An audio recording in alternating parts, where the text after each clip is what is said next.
Daikaiju Network's continuation of Spectreman. I am your co-host, Kent, and with me is your other co-host, Jason. How's it Jason. going, I almost said everyone? my name twice. Hello, Mechagoji75. Thank you for joining us.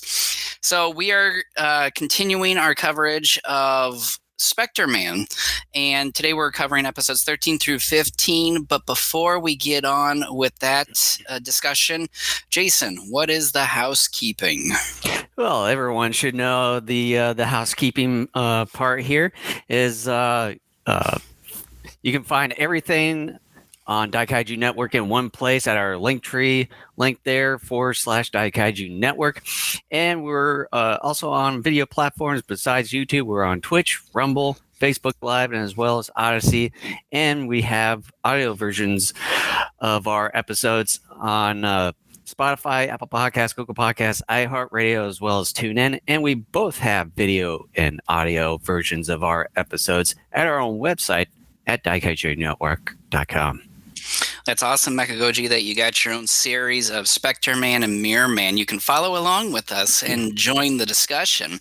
So after our unexpectedly long hiatus, kind of around the holiday and into the new year, we got back to covering the two TV series that we started covering back in the autumn.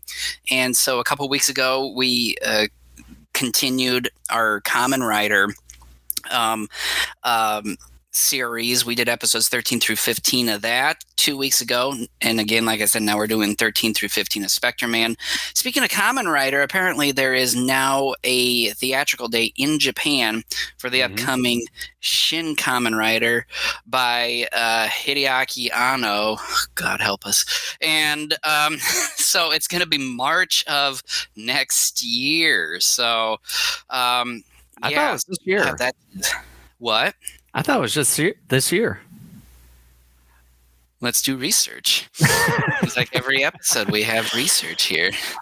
Yeah, it's because I know that they were originally supposed to release it. Oh, yeah, you're right. March 17th is a preview and nationwide on the 18th. I thought it was next year. Anno probably wiser to wait and give it another year just to clean up the expected mess. Although you were a bit surprised with Shin Ultraman when you saw it. I was, but I'm not in love with it. To me, Shin Ultraman, I've only seen it the one time, and there are aspects of it I like. Again, I think the visuals are good, just like they were in Shin Godzilla. I do think the human characters are better than what they were in Shin Godzilla, but again, the bar for that is incredibly low. And I have a few questions about how certain elements of the story were handled. And to me, I'm not over the moon about it. To me, it was a surprise in that it wasn't the travesty I was expecting. But again, like I said, that's a low bar with Shin Godzilla. And like you can watch an episode of Blue's Clues, and I mean, you're like already in the galaxy as far as quality. I wish I would have at least have seen it when Fathom Events had it out for a couple of days, because the nearest place that was showcasing Shin Ultraman was about 45 to an hour drive from my place here, but unfortunately it was during the weekday, and I was about to head up to the Twin Cities on a business trip there. So it's like, wish I could, but unfortunately I need to save money and as well as gas for that. But hopefully soon, sometime this year, that they'll get it out on Blu-ray and DVD, so then I can at least grab it and then watch it, and then one of these times maybe get it on the schedule to review or commentate, whichever of the two. Both, actually, just like we always do. Yeah, Mechagoji. I saw Kamen Rider Black is coming out this month. What I find to be strange, though, is the fact that we have never gotten an official release of the original Kamen Rider series here in the U.S. and the fact that they're skipping I mean, I'm not as familiar with the Kamen Rider Yeah, because series. they've been doing some random releases of like different kinds of Kamen Rider. I think from what I've seen so far, according to Amazon, I believe there's 3 at the moment. I could be wrong. There could be maybe a little bit more than that. But I know is Kamen Rider Kyuga, I think, and then there's Kamen Rider Black that I saw, and then another Kamen Rider, which I forget the name of that one at the moment. And you see that Mill Creek is actually partnering up with Disney for X amount of years. I want to say it's 10 years. Yeah, I saw And that because, and like some of the people when they were talking about that, it's like, could this sort of affect the production of other Ultraman releases? well, my gosh, I mean, they've released almost the entire Ultraman oeuvre at this point. And again, I'm not sure how many Ultraman series there are out there, but I know they have to have released almost all of I them know. at I this know point. there's at least one Ultraman series in the Heisei that's in between. I think it was Gaia and Neo's. It's Ultraman Nice, and from what I've seen, they still have not released that one yet. For some strange reason, they skipped over that one, and then as well as Ultra Q Dark Fantasy. Ooh, dark fantasy. Adult oriented Ultra Q. I But have no um idea. but I I don't know what the reasoning uh behind this partnership is. Um, obviously, Mill Creek, I'm sure, is going to be used to release entertainment. Uh, ob- my guess, obviously, is probably physical home media. But again, I'm not sure. I don't know if you know any more details about this, but here's the thing. I What is like this again? Mill Creek's like what Disney Oh, intends to do with Mill Creek, because here's the thing. Um, I do like Disney because, for starters, like a lot of people from our generation, even a couple generations before us, you grew up watching a lot of Disney movies and stuff. And I have a fondness for a lot of those films. And I think even some of their current movies are pretty good. Like the recent Lightyear movie that came out 6, 7 months ago. I liked that movie. I thought it was pretty good. yeah, And I I thought it was okay. love the fact that they've entertained my kids an awful lot over the years too, and the kids like a number of their movies, especially the more And recent movies, and like Turning Red, and all that and stuff. speaking of which, that they're already developing. Um, was it Frozen 3 and Toy Story 5 now? They Let it are putting those in go, let it production. go. Know when to call it quits on a series. But then the one thing though is that doesn't Disney have their own? Didn't they have like their own kind of like home video, DVD, Blu-ray release for odd number of years? If so, I don't know if they're kind of cutting costs and trying to signing up with third party uh, distributors Well, that's the to thing. release their stuff. That's basically what I was asking, is what's the point of partnering with Mill Creek unless Mill Yeah. Creek approached Disney, and maybe Mill Creek is like wanting some properties from Disney or something like that to release themselves to make a little extra scratch. I'm not sure. 'Cause that's why I was asking you if you knew more about this whole deal. But Not a whole lot. obviously, with Disney being as big as it is, my guess is, regardless of whoever approached whom, my guess is Disney's going to be kind of calling the shots most of the time. And I do think on some Well, level this could affect some of the Ultra properties going forward. But then again, though, too, I am not sure if Mill Creek had a license that lasted X amount of years with Subaraya and it's expiring, or what is going on there. well, the one thing I do know as far when it comes to Disney is that they've been recently laying off quite a bit of their workforce, and it seems like too that they've been sort of cutting back a little bit. So it could at least be part of that whole thing. Yeah, I'm not sure. My most recent kaiju figure pickup, you know, I haven't picked up any kaiju figures really in a long time. I think when it comes to kaiju, I've really cut back. I don't think I've purchased anything in a number of years, to be quite honest. I mean, if you're going to count Jurassic World stuff, I think it would be, I think it would maybe be, um, um, um, the 2-pack of Giganotosaurus and T-Rex, but that was late last summer.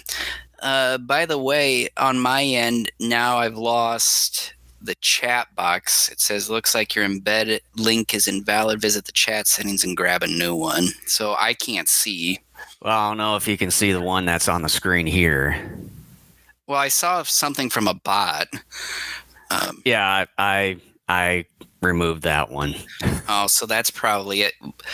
Well, and see, now I can't see anything. I figured that's probably what you did, but now I can't see anything in the chat, so I'm going to have to rely on you for Well, I seeing don't know stuff. if you can see that one there. Yeah, that I can see, but now I can't see anything off to the side of my window. But yeah, I mean, as far as yeah, well, I guess you could say Godzilla versus Kong stuff. But yeah, I think the most recent, it would probably have to be like that Mecha Godzilla from Godzilla versus Kong I got back there. I think that may have been the last one I got. Yeah, You got I it know. back about 2 years. I know I've got a few here. Yeah, the more valuable stuff I still have boxed up because I'm going to be doing a little bit more work behind my wall over here. But I would say one of the better ones I've got that are boxed up is the this limited edition was a crystal translucent Godzilla 2000 figure, and it is limited to only 2,000 of it. And I got this at the very first G-Fest that we went to. Gosh, hard to believe, close to 11 years ago. Didn't I give you one too? Because I thought I had like a handful of them. I sold some of them, but then I kept one for myself, and I thought I gave one to you of another one. I know I've got some of those when we were trying to do our little thing from many years ago. Some of those figurines that we have, trying to do our own little store thing. And then some of the other boxed up stuff that are still boxed. By the way, I want the new Bandai Daimajin figure. You seen that? Yeah, I saw that one. Yeah, I want that. and then the other thing that I just recently got from this past G Fest, it's this translucent. I think it's Bullmark. Mecha Godzilla, the 1974 version, where it has some kind of translucent colors kind of all over it, like pink, blue, gold, some green and stuff. I'll have to one of these times bring it out. It's really cool, and spent quite a bit of money on that one. I know you did. But yeah, I think those two are probably. And then I've got the GMK glitter Godzilla too. Oh yeah. So are we ready to get into Spectreman episodes 13 through 15? I think so. All right, so here we are. Episode 13 of Spectreman is titled Great Heteron Strikes Back Part 1. And for starters, you said you could pull up something on your side, like share a screenshot on your side? Yeah. Or not? Okay. So look up Vileplume and Gloom, or just Vileplume, and you should be able to see the evolution. Let's see. So here. Heteron. Vileplume. So So imagine, ladies and gentlemen, the antagonistic kaiju for this episode and the following episode. It is sort of a cross between Gloom and Vileplume of the Pokemon game series. And so, for those of you watching the video edition of this podcast, Jason will find it and bring it up here for a moment. But when I saw this, you got a better look at it maybe roughly 5-10 minutes into the episode, and it clearly, I looked at that and I go, that looks like a Pokemon. And so I had to double check it, and yeah, it looked very much like the Pokemon. So yeah, oh, here, scroll down. Okay, stop. Okay, the top full row there, all the way to the left. Yep, This click one on here? that. Yep. So there you go. The middle and the far right. Imagine the base of Gloom with the top of Vileplume to the right. And you basically have what more or less Heteron looks like. Yeah, a little bit. And I just thought that was kind of funny to point out. So I'm kind of curious as to whether or not the individual responsible for Pokemon got their inspiration for that Pokemon from this Spectreman episode. I have a feeling that they probably did not. It looks almost exactly the same. I mean, it almost does. In fact, though, I think Heteron's supposed to be more like a jellyfish, though, because it came from either a pond or the ocean. I think the ocean. Yeah, I know with with my titling version from my DVDs called Return of Hydron Part 1. But yeah, like at the beginning. First of all, what is he returning from? We haven't seen him before.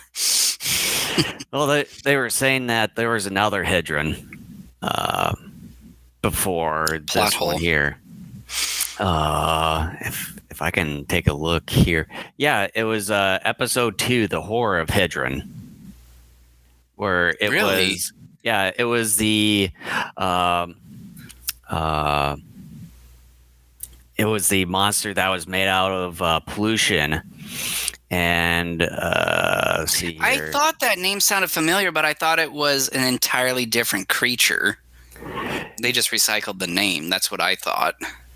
Yeah, I'm just trying to see here. You see, Dr. Gory evacuates. Yeah, it's like it's been a little while because I know that there was like some kind of other monster that was made out of pollution and eating garbage and all that, but yeah, it's still sort of the same monster but different appearance. Okay. Well, anyways, I thought I really like the fact, though, that this series is getting back a bit more to its original theme, which was evolution, to create kaiju, to destroy mankind, and to eventually take over the earth, because there was a period of time, like a handful of episodes, where it was random kaiju, like dragons and two-headed rat, bat, dog type things and stuff that really Just wait till had episode nothing. 15, by the way.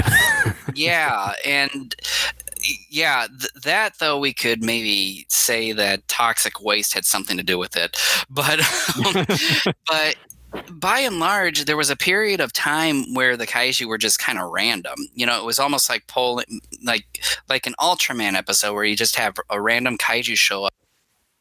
And it's like the series sort of forgot one of its base themes was about. And so the last few episodes we're finally returning to that, where Dr. Gory's like, all right, let's use some of this different pollution and create a monster out of it. So this is a pretty interesting episode. I found the actor who plays Dr. Ogarki, I think is how you pronounce it. The doctor. Dr. Ogata, I believe. But yeah, they like pronounce it Ogarki in the show. But yeah, his voice it's like it's been a little bit of a long time since I've last watched Spectreman. I sort of forgot about this guy, but yeah, his voice on mine, I don't know if it's the same as yours, but it's like kind of this slow, deep, kind of soft voice in a way. Just kind I of had to makes turn up it the volume on my sound a TV. little bit creepy. What I liked more than his voice, though, of the dubber, anyways, I enjoyed this guy's facial expressions when we Oh get yeah, to the point especially where when John and what the gal's name was when they're trapped in his lab. I just called her Ogata's assistant. But yeah, it's Yeah, like when he turns into Hydra, like he had all these like the light effects and stuff turning black, and then with all these colors, and then I don't know what they did with the eye makeup around his eyes, but yeah, Scara it just looks so in his effing freaky. in his Yeah. face, like, oh. Well, and and like all these facial expressions and stuff, yeah, it just looked freaky. And well, to me, it wasn't freaky. To me, it was funny. And then, Freaky like, you can and tell funny. they were like pouring foam onto his head and it's dripping. And he turns into Heteron because he was doing a water sample. Earlier in the episode, they go down by uh, the harbor and they notice that there's some weird happenings going on in the water. So they try to collect a water sample. Well, it ends up having a weird smelling burning sensation to them, but they're able to cap. Yeah, which turned out, according to them, was it hydrogen sulfide. Yeah, and so they collected some still somehow.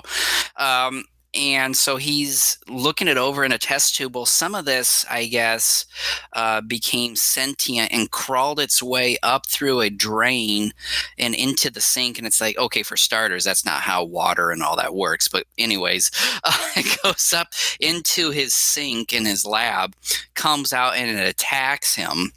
And it makes itself... It turns itself into him, and it takes over his mind more or less. And so then eventually when John and his assistant are trapped in the room with him later, he or it reveals itself to be Heteron, and it goes into this transformation, which I found to be pretty funny. But even before that, he greets members of this organization that George and all these guys who are trying to fight pollution. His face is like, oh, hello. Oh yeah. Like it was so funny. You have to see it to understand how funny it is. But yeah, it's a funny sequence of events that take place kind of within the first half of the episode here. Yeah, with this episode, it seems like the other thing too is that when Ogata turns into Hydron and everything, and you had John and his assistant, they're trying to get away or something of the sort, but it just seems like that there really wasn't much going on between like those two and then Hydron. Like Hydron seems like he wasn't really going after them or something of the sort during that one sequence. It just felt a weird scene.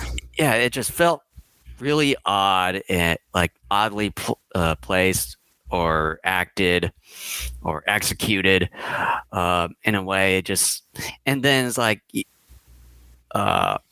and then towards the end of the sequence, they just go through underneath the table and then get up from that way. It's like, could you guys have done that like a few minutes ago?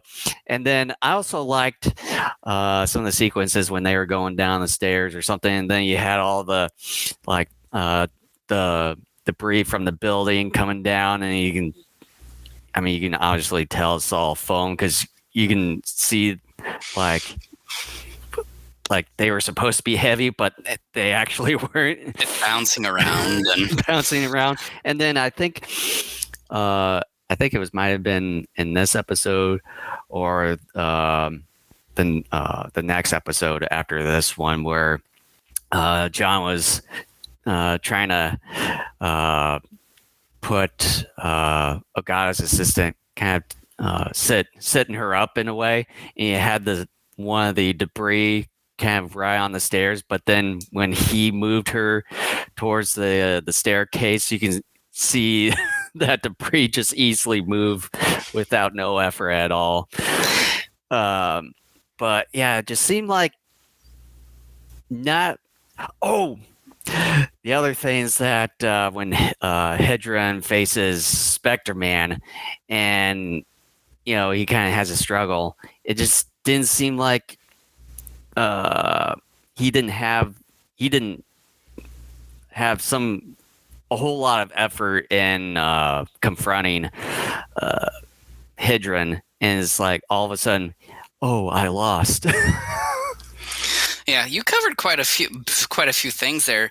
Going back to the sequence of John and his assistant in the lab with Hedron, I thought it was funny, and then I got quickly annoyed by the fact that all he kept doing was throwing beakers of random liquids at Hedron, and then he kind of rolled a burner underneath Hedron, stepped on it, and it kind of like stunned him or something, I guess. But then that was it. And then Hedron gradually starts to grow and starts kind of crashing out of the building, which leads to the crumbling of the building, and then eventually John and his assistant getting trapped. But I kept getting annoyed because they kept showing him just grabbing random beakers and stuff and just throwing it, and it did nothing. And I'm thinking to myself, stop. Like, after you throw like 5 of those, you need to realize it's not going to do anything. Just stop and get out. They had kind of a clear shot to the door, but refused to even try to get out. And I they backed throw a out. couple things and then go.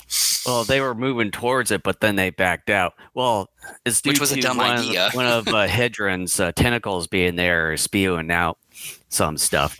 But like before, was it Spectreman was saying that he lost? He used like his disc to stick on to Hedron, and then he does like his little kind of ray thing, even though he didn't really see any visual effects coming out from his hands there. I think that's like a switch. And then all of a sudden he just kind of falls down and is like, "Oh, I've been defeated." I had flashbacks of Kamen Rider where he lost to the one reptile. And then just wait till the next episode when we get to it on his little situation there. Yeah, well, yeah. There's one thing. I think we might be thinking about the same thing, but one of the things I want to give props to this episode on a couple of things. One thing is that this is not only a fun episode, and it gets more to the heart of kind of what this series has always wanted to be in terms of talking about pollution and using pollution to create kaiju out of it. It's very action-packed, too. The battle between Spectreman and Hedron lasts a pretty good chunk of the episode. And on top of that, you get pretty good miniature sets. I mean, it's not the greatest set of miniatures you're ever going to see in a tokusatsu show or movie, obviously, but it's still really good, and it's decent size. It's dense enough to where you get a sense of, okay, this is in a densely metropolitan area. But a prop I got to give this episode, something that you don't normally hear much of in most tokusatsu shows and even some films, including Godzilla films, is that they added effects of people yelling and screaming, even though you couldn't see, obviously people on these little miniature sets running around, because that would be some quite effect that they would have had to pull off to do that. The fact that they were adding voices of people yelling and screaming just added to the realism that you would expect to encounter in a situation like this, because all of a sudden, boom, you get this jellyfish type of kaiju breaking out, and no one's prepared for it. So yeah, you're going to have a bunch of people yelling and screaming. I have to give props to this episode for just even a minute detail like that, because it's just something you don't really hear much of in any shows or movies. Yeah, some of the Godzilla movies always tried to superimpose like Godzilla in the background and some human activity in the foreground. I mean that's good. That's okay. It works, but not necessarily when like the monsters are fighting. Even within the miniature sets, you don't get the yelling, and I can't even name off the top of my head anyways. Well, that's not true. I just realized Return of Godzilla in some scenes kind of did that, where they had people kind of yelling and screaming. Even though, yes, it was imposed images, it wasn't foreground, background. It was supposed to be kind of like one on top of the other, which is good. Again, Return of Godzilla, one of the better Godzilla movies ever made. So, yeah, and then I guess too the 2014 Godzilla. Yeah, yeah, like the MonsterVerse did a good job of that too. But in terms of the Japanese material, there really isn't a whole lot of examples out there where something like this was done. Nope. So, other than that, the episode kind of ends off with the G team heading to Ogata's lab, trying to rescue John there, because apparently that they were gonna the military was gonna have some jets coming in and bombing the area. And I also liked was it the officer with the bullhorn? It just sounded. It didn't sound like it was coming out from the bullhorn at all, for that matter. But it kind of had some sort of professional, like one of those voices, like in 20 minutes, jets will be coming in and bombing the entire area. that sort of thing. It's a similar thing, but you know what came to my mind when that scene came up? What's that?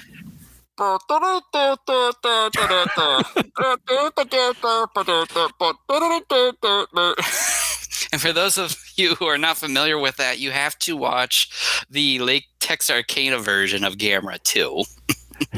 Yeah, I think it's still on YouTube. By the way, just type in Lake Texarkana. I think it's Texarkana is all in one word, and then Gamera, and then it should be able to bring up the full feature length version of that.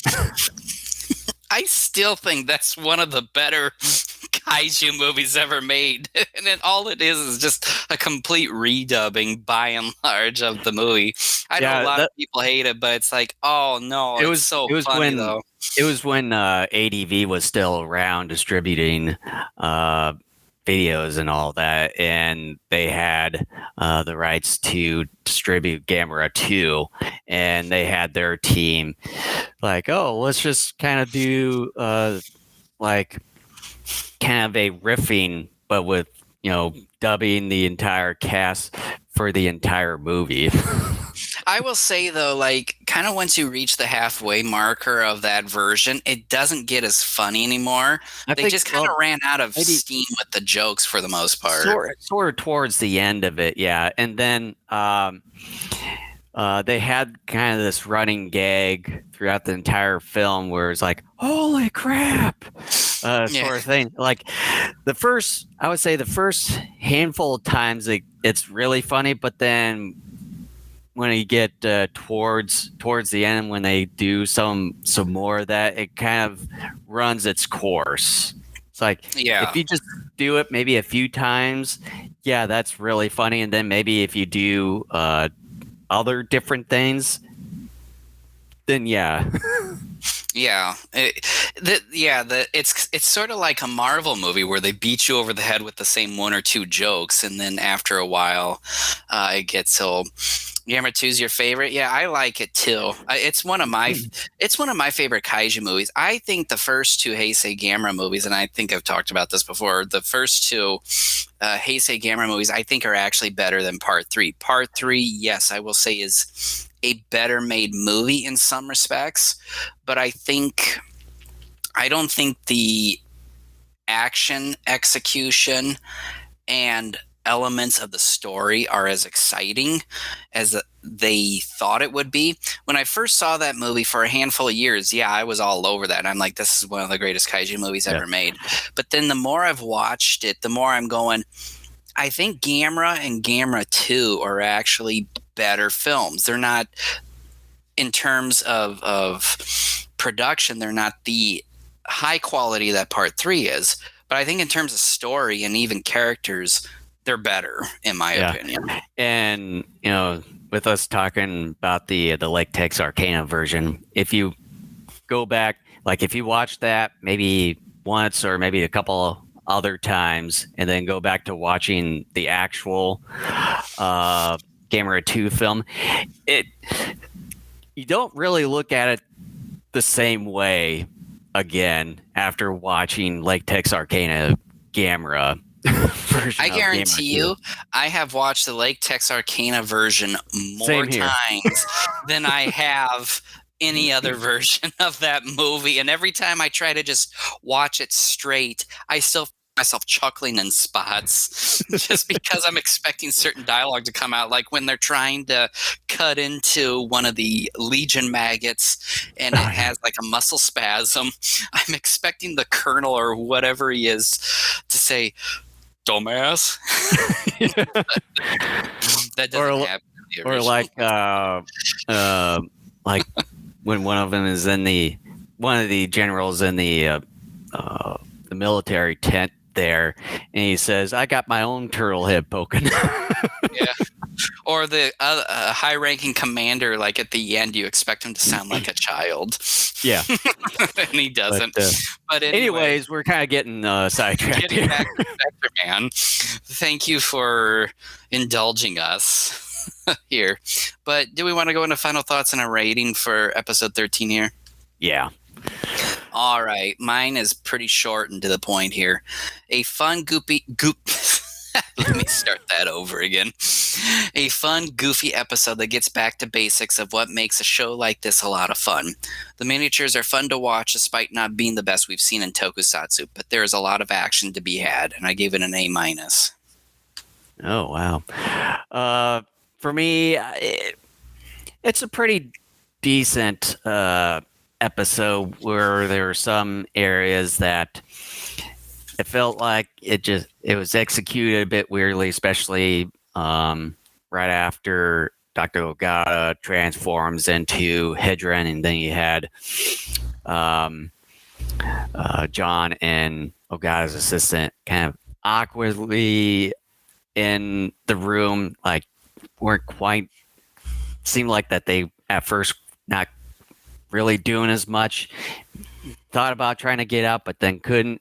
Throwing a bunch of glass beakers in that way, and then Hedron growing big, Spectreman confronting him after using his Spectreman beam or ray, whichever, and then he says to him, says that he's been defeated and all that, which didn't seem like he didn't. For me, this one, episode 13, it's an okay episode. I'd give it a C+. All right. So episode 14 is pretty much the same title, just with a part 2 attached to it. Yep. The Great Hedron Strikes Back Part 2. Or for me, so Jason, you said you had something to say here, and I think I know where you're going with this. So this why is don't you go ahead? So this is right after when Joji turns back into himself again, and then he says, and I've got like this negative spirit or energy within me that I need to get rid of. Oh God! I kid you not. The only way for him to get rid of the so-called negative energy or spirit from within him is to, like, he goes up into some random apartment or room where there's a piano and all of a sudden, like he just like does one note, the screen goes black, and then you have like this white light, and it's like, all right, I've been recharged or something. Doesn't even say that. He just goes, okay. Like he Yeah. says one thing. But here's the thing. Yeah, like he's saying like his energy level's low or something like that. He goes up, finds the piano, and he says something to the effect of music is a universal language. It gives people energy or it charges people up or something like that. And I thought he was going to play like a little ditty. And instead, all he does, he just like when you're a little kid and you find a piano, all he does is he just spreads out the fingers on either hand and just boom. It's not even a real note. It's just boom. He doesn't play anything. It's just boom. And then all of a sudden, and I saw that. Yeah, so and I'm just like. So to answer Mechagoji here, for the English version, it's his name is George, but in the original Japanese version, it's Joji, Joji. So I just kind of call him by his original name in this, but yeah, it's so one of the goofiest things I've ever seen. It's so freaking odd in a way. But see, here's the thing.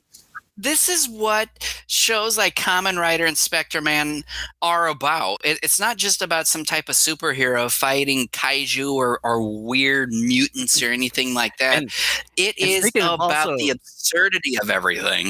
And speaking about absurdity and everything, just wait till later on. There's even some more absurdity with this. Well, with this and episode. I want to get to this moment where let's go to Karas and Dr. Gory here in their ship, where Heteron is just kind of hanging on to a building, and Karas is looking down, and he looks up at Dr. Gory and goes, "Why is Heteron hanging on to that building? Is he in love with it? It's not his type." Yeah. just like, oh, Karas, you are an idiot. Well, and then Dr. Gory even called him out. It's like, well, at least I've got someone smarter compared to my other. Yeah, and then you hear Karas standing up. He's like, "Oh, that's it. That's what I get here. I get insulted every time. No respect." And he's throwing a tantrum as Dr. Gory is still talking to the audience about how brilliant Heteron is. And then you hear Karas in the background just cursing up a store. It's just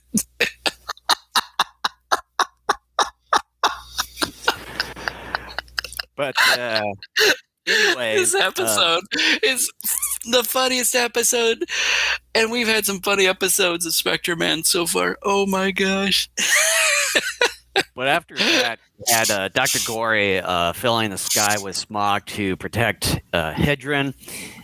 And then you had the G-Team members finding John Onogata's assistant and escaping from the building. And then Joji, he finds a car, drives it off. Practically, he hijacks a car. And then tries to distract Hedron. And he hijacks a motorcycle.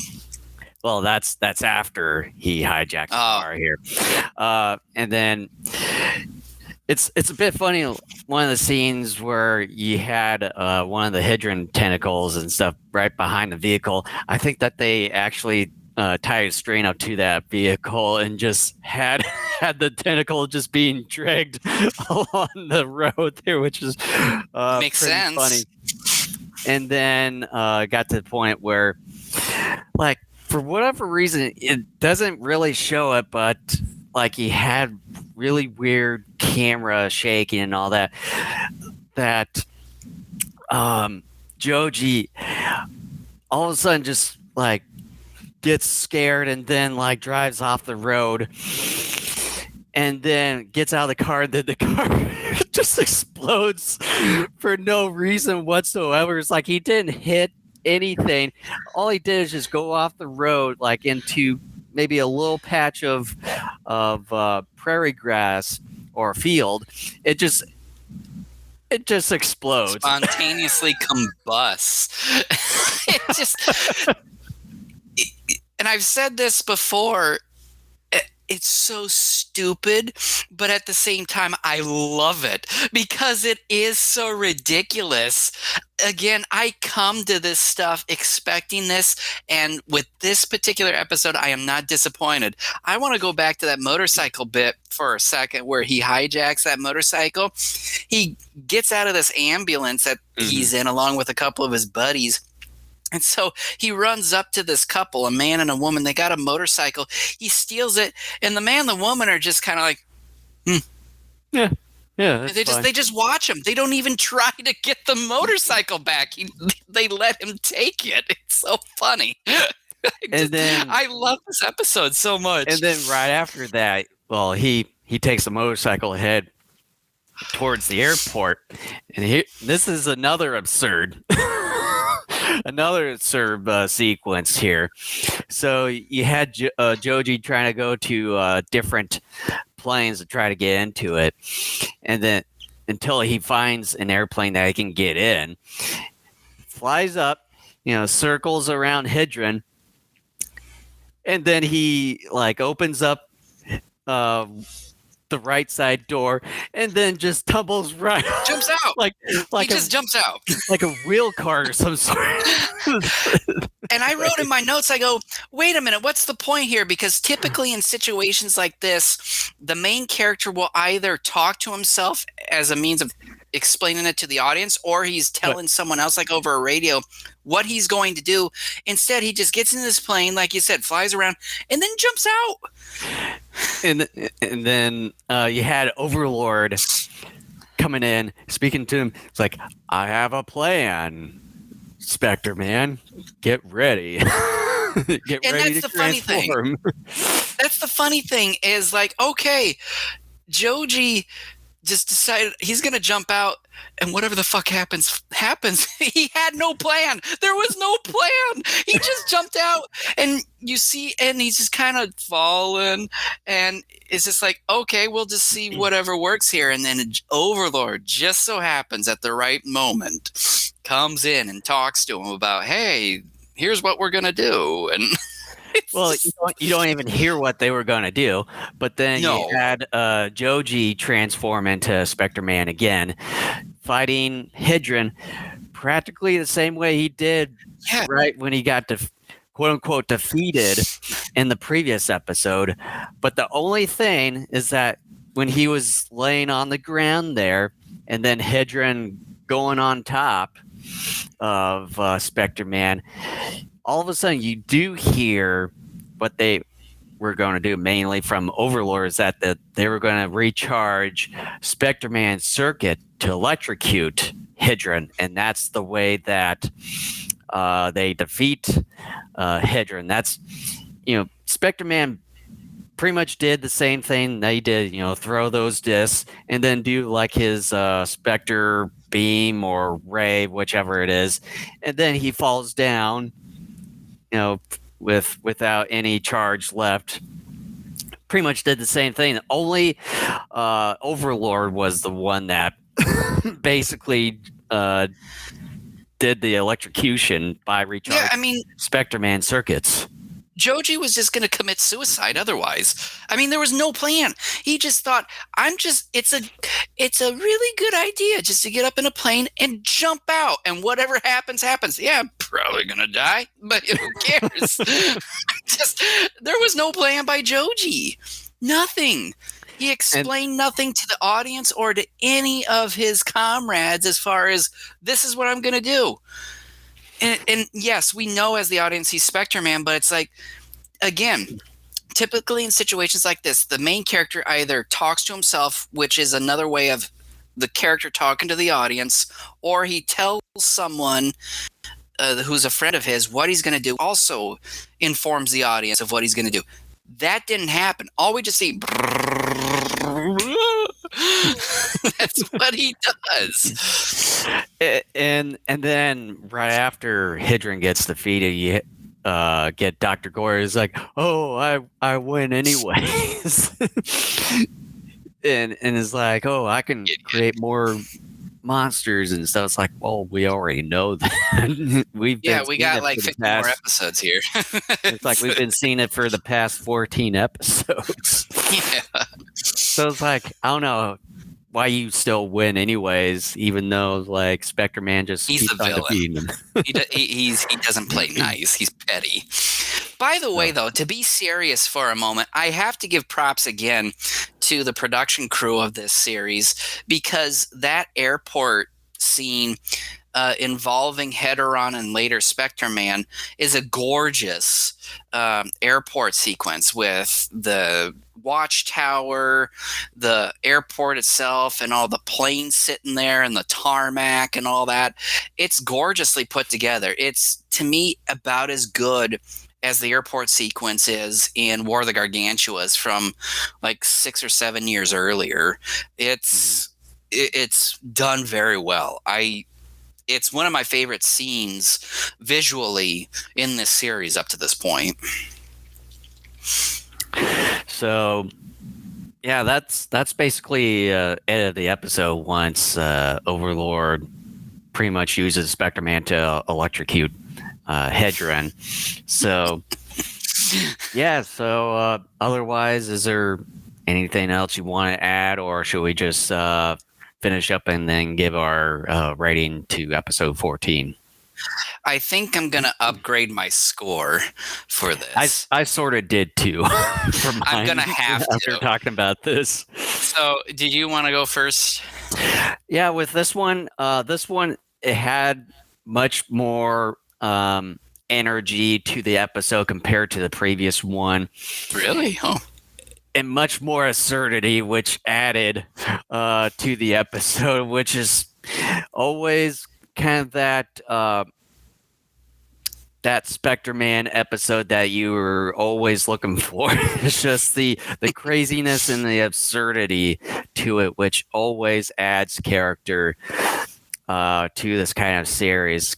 Because that's the route to where that they finally knew what they actually were after a few episodes in. It's just the absurdity, the outlandish, and the quirkiness to this episode. And yeah, this episode really had it there. So with this one, for episode 14, I would give it a B.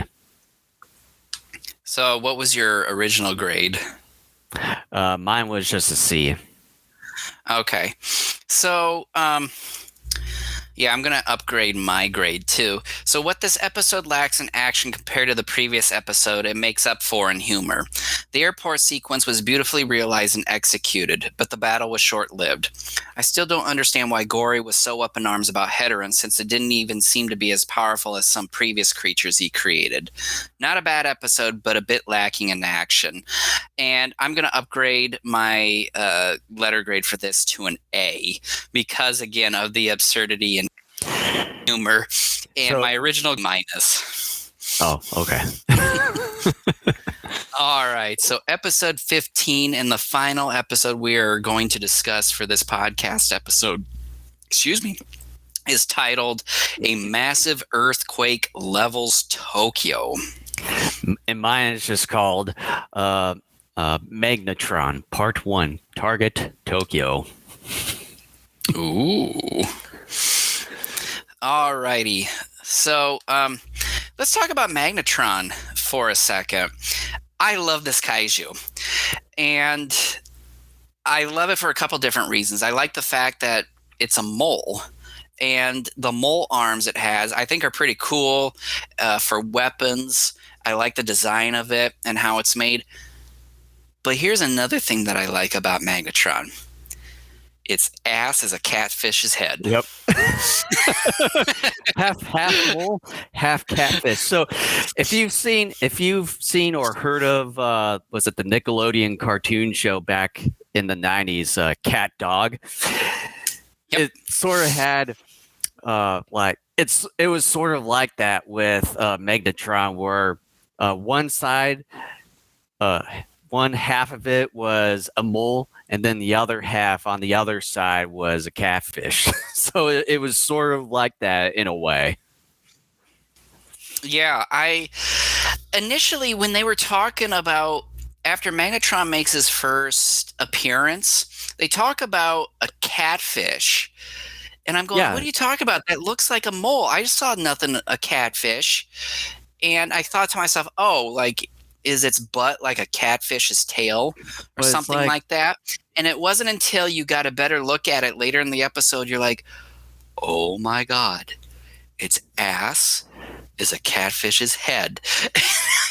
I'm like, first of all, it's on the bottom, but yet the mole part yeah. stands up on its hind legs. And I'm going, here's this thing that's mostly mole, but yet you say it's a catfish most of the time.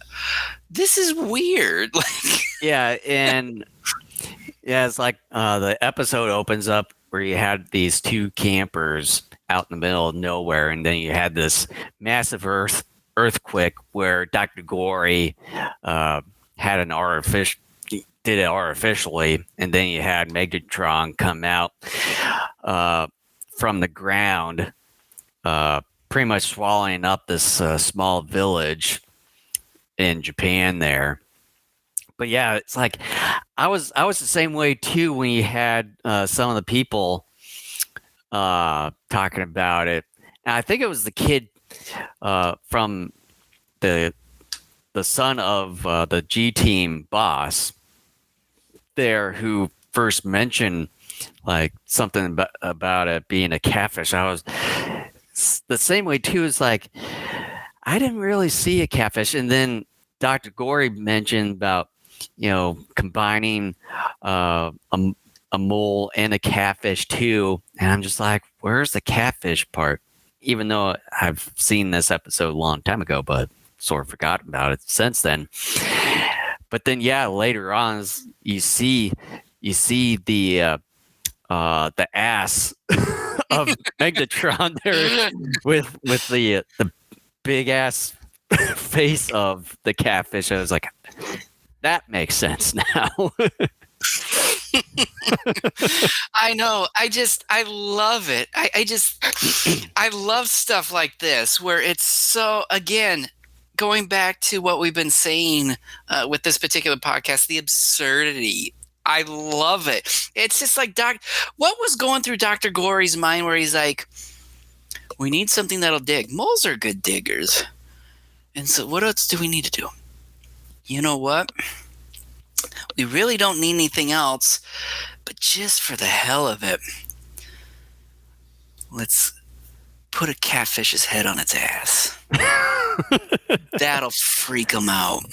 Like the catfish head so far it just has no purpose. Yeah, you try to think of, it's like, even though that it's sort of a timeout thing with this, but then it's like it's tokusatsu science when it comes to this point, because you try to figure out what's the reason to have a catfish on a mole's ass, and in the end you just can't really think of a way or a purpose for it, for that matter, because with moles and stuff, yeah, it makes sense for a mole to dig underground and everything, maybe make an earthquake, even though that, for whatever reason, Dr. Gory thought, was like, oh, let's just do an artificial earthquake. But then it's like, when it comes to that point, why even bother having Magnetron to begin with? Because you had him use the artificial earthquake in this little village to test it out. And then later on he used it on Tokyo. And speaking of which, I know you mentioned about adding audio as far as people screaming, yelling, and all that in episode 13. They did the same thing for episode 15 here, when they were showing all the sequences of buildings crumbling and everything, and all that. So, but yeah, it's like with Dr. Gory using this artificial earthquake, then it comes to the point, or you come to the questioning, it's like, then what's the purpose of Megatron to begin with? Magnetron, I think, helps cause some of the earthquakes, though, I thought, because it digs underground. Sort of, but then you had Dr. Gory admit it when he was in his spaceship with Karis there that he mentioned about using this artificial earthquake. I got a response for you. You did that to me a lot in the last episode, and I'm going to do it here. Well, yeah, it makes no sense. Me first. I know. But here's the thing. Yeah, you're right. There is really no purpose, but guess what? It doesn't matter because this is tokusatsu, and it's a show for a younger audience. I know, but then it's like, if you use an artificial earthquake, then why even bother having Magnetron or any other monster to begin with? In all seriousness, though, I do think perhaps the reason for Magnetron, first and foremost, is to finish off the people that did survive the earthquake. I think that's one reason. But another thing is, though, too, it's to fight Spectreman, to get rid of Spectreman. The earthquake is more for leveling Tokyo and killing roughly half the people, we'll just say. And then the kaiju is to finish that off, and then mainly to finish off Spectreman. So now comes the part of Tokyo, and then when you have Magnetron come out. Here's another Magnetron. Here's another absurdity when it comes to this episode here. So, like, during this episode here, you get to know more about the G-Team boss, where he lives, and see his son and wife and all that. So when you have this earthquake going on, you have his wife and his son in their house, and you kind of see like all like the earthquake effect going on and splitting up their house and everything. And then you have the kid there just kind of standing there. It's like, mommy, I don't want to die or anything. And then the wife is like, I'm trying to reach you, but I can't. Well, you did it earlier in the like, and then she was at the front door trying to bang on it. It was like, you can just easily open that sucker up to begin with. And then once the door opens, I kid you not, it just seems like she just got out of there right away, skips out, just doesn't even bother trying to grab the kids. Like, she just leaves him behind, trying to defend himself. And then I don't know how the fuck how she got out of that mess. And then it's like she was down on the ground level. And then you had the G-Team, and the G-Team boss there is like, where's Bobby? He's like, oh, he's still up. If I was the G-Team boss, I was like, bitch, why didn't you get our son? First of all, props to the female dubber who did her voice, because when she's screaming, it's very convincing. Yeah, I will give that female dubber props. But the execution of absolutely entire thing. She's a terrible mother. Yeah, she's a terrible mother. She is screaming, and the child's scared, but he's not freaking out like she is. And like you said, she hightails it out of there. Like it's like once that front door opened, boy, she just went out there like she didn't care two shits about the son. She doesn't. No. It's like she doesn't have motherly instincts. She only cared about herself. She wanted to save herself. It's like, by the way, even more.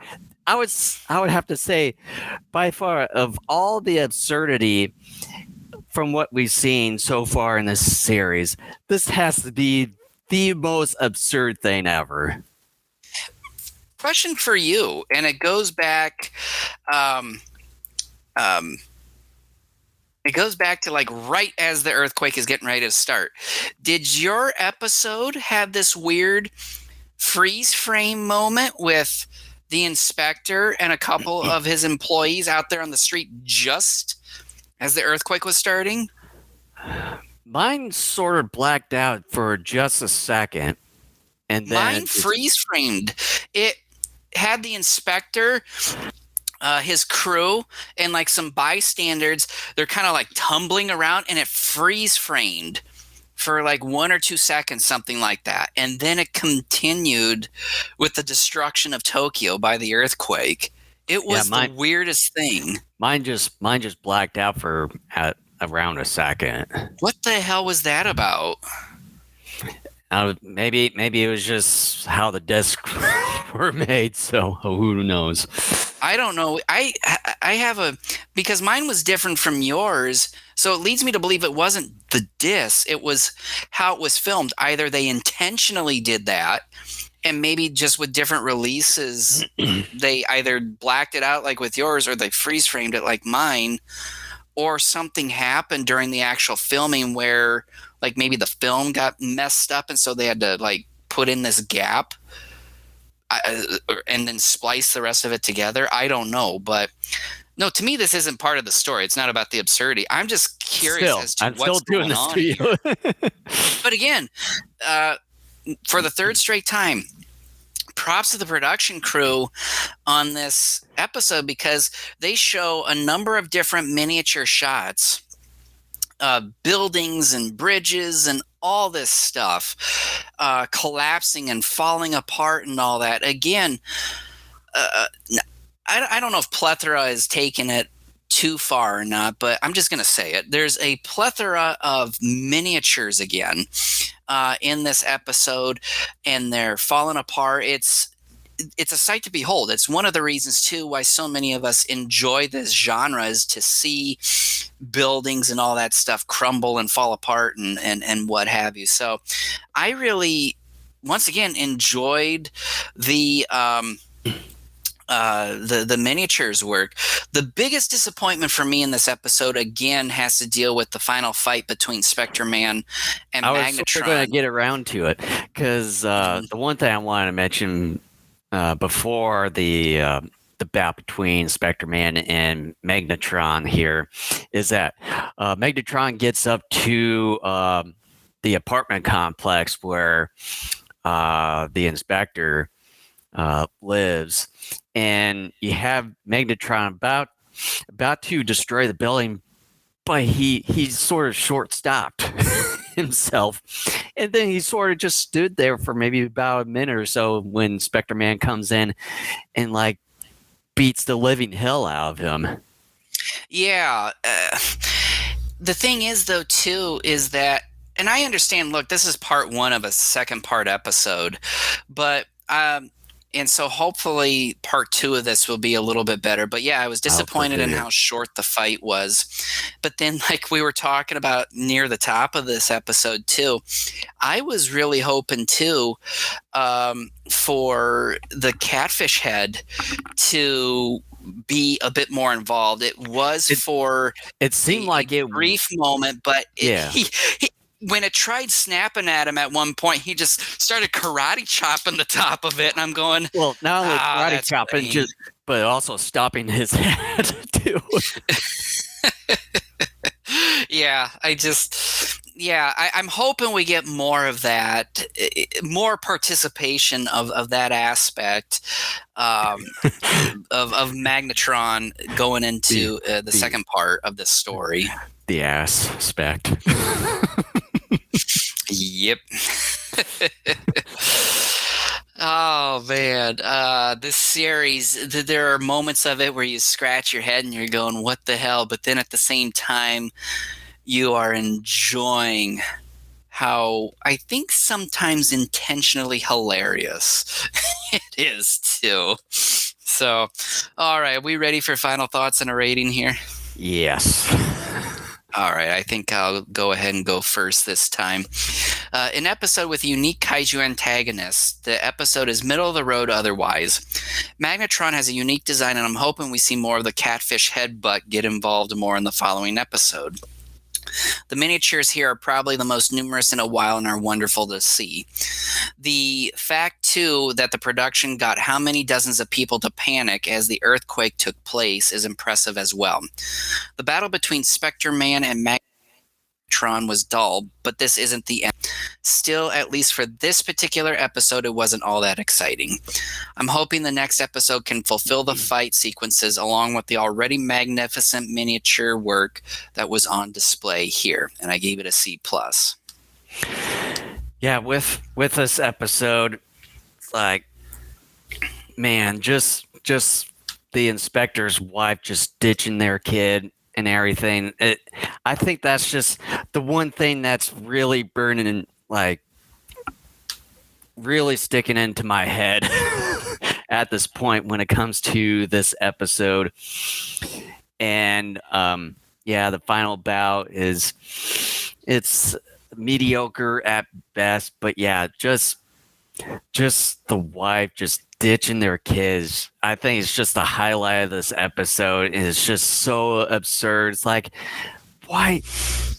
I mean, you had the kid with you, but then it's like, even though with the house splitting in two and all that, but it should have been easy for you just to grab on the kid, or the kid just jump over the half split part.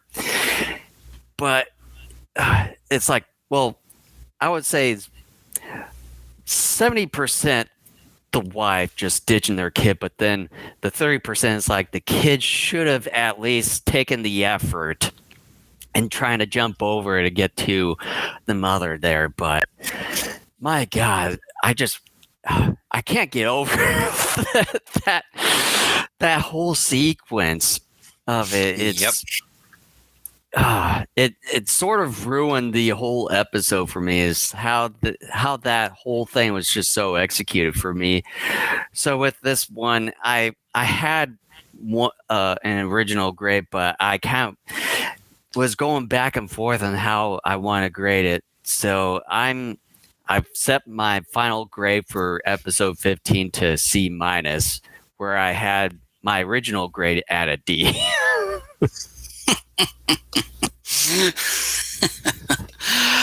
All right, good old Spectreman delivering on the goods. So with that, we thank you so much for joining us for this episode of Daikaiju Network.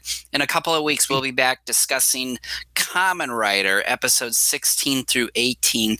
And then in March, Jason and I had discussed off air a couple of weeks ago, what we're going to do is celebrate 90 years of King Kong. So that month is going to be a 2 episode month. And so we sort of decided that the first episode we're going to do that month is we're going to kind of just have a general discussion of Kong and his legacy. And then the second one is we're doing a commentary. And I forget, what was the commentary we were doing? Son of Kong. We're going to do Son of Kong as the commentary later that month. So that's what we have on the slate for the next month and a half, more or less. So thank you so much for listening or watching, and we will see you here again in a couple weeks when we discuss more Kamen Rider. Before we close out, I just want to do one last housekeeping. If you see a subscribe button down below, whether if you're watching us on YouTube or possibly some other streaming platform, I would say make sure to hit that, as well as smash the like button, and as well as hit the notification bell icon so you can get notified for whenever we go live or add any other videos in the future. And you can find Daikaiju Network everywhere, all in one place at our Linktree page, Linktree/Daikaiju Network. And besides YouTube, as far as video platforms, we're on Twitch, Rumble, Facebook Live, and as well as Odyssey. And we're also on the following audio platforms: Spotify, Apple Podcasts, Google Podcasts, iHeartRadio, and as well as TuneIn. And we've got both video and audio versions of our episodes at our own website at DaikaijuNetwork.com. And before we close out, I know tomorrow is going to be Super Bowl Sunday here. Yeah, I forgot. Even though we talked about it beforehand. I keep telling you, I'm forgetting. So, so who are you going to go for? I'm going for tomorrow? Eagles. Yeah, for me, it doesn't really matter who wins this because I was sort of kind of hoping for a rematch between the 49ers and the Bengals, like a Super Bowl 17 rematch of those two teams, but fortunately that did not happen. So, Yeah. yeah, and with the Chiefs and the Eagles, like, yeah, not really a huge fan between the two. So. I will say this. I think Patrick Mahomes is a very good athlete, and I do like him as a person.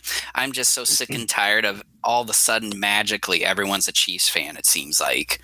Yeah. And so I'm like, no. Like, my final prediction for the score is 31-17 Eagles. I think the Eagles defense is better than the Chiefs. The Chiefs, while still good, obviously, I don't think they're the same Chiefs that went to Super Bowls 54 and 55. Yeah, because step on both defense and offense. Yeah, because I've realized that they no longer have Tyreek Hill on their team, which I didn't realize that until I think it was because I know he was on one of the teams. I forget now. He's on Miami right now. Yeah, Miami. Yeah, because I remember watching that game or one of the playoff games, and then it was against the Bills, probably. Yeah, and then I realized, oh, he's no longer with the Chiefs. Welcome to the party, Jason. Yeah, it took you all season to realize that. Well, it's because I don't watch a whole lot of regular season games. I don't anymore. I don't either. I sort of will like see news clippings and maybe some scores, so I have a rough idea of what's going on. But yeah, I don't watch a whole lot of NFL football anymore. To me, college football is where the fun's at. Yeah, college football is the only place that I'll watch the most anymore, and then maybe a little bit of college basketball here and there, and as well as college wrestling. So it's kind of more or less college level stuff that I usually watch anymore. Well, and a lot of it is I think because too pro sport spread out, so to speak, whereas colleges, there's so many universities where you feel like you got a closer connection to something. And now the fact that you're in Iowa, there's no pro sports team in Iowa. The only closest thing is semi-pros, where you got like basketball and hockey here, and then like arena football teams kind of around the area, even Omaha or whichever Sioux City. Yeah, and so with us in Michigan, I mean, all the Detroit teams are terrible, but I mean, like, I kind of root a little bit for the Detroit teams a little bit, but it's so hard to root for them because all four of them are terrible. So it's just, it's like, oh, well, the Lions, I guess, for the first time in a while had a winning season. So technically, they're slowly getting there. We'll see. The Tigers are awful. Yeah, just like the Browns. Yeah. But what you gonna do? You know what would be hilarious is if there ever becomes a Detroit-Cleveland Super Bowl to where either one is seeking their first Super Bowl championship. Oh man! Oh my gosh! Yeah, I don't even know how people are going to react to that. Two teams that are separated by like 3.5, 4 hours drive. Oh man! But anyway, once again, thank you so much for listening or watching, and we will see you again in a couple of weeks. All right, take care, everyone.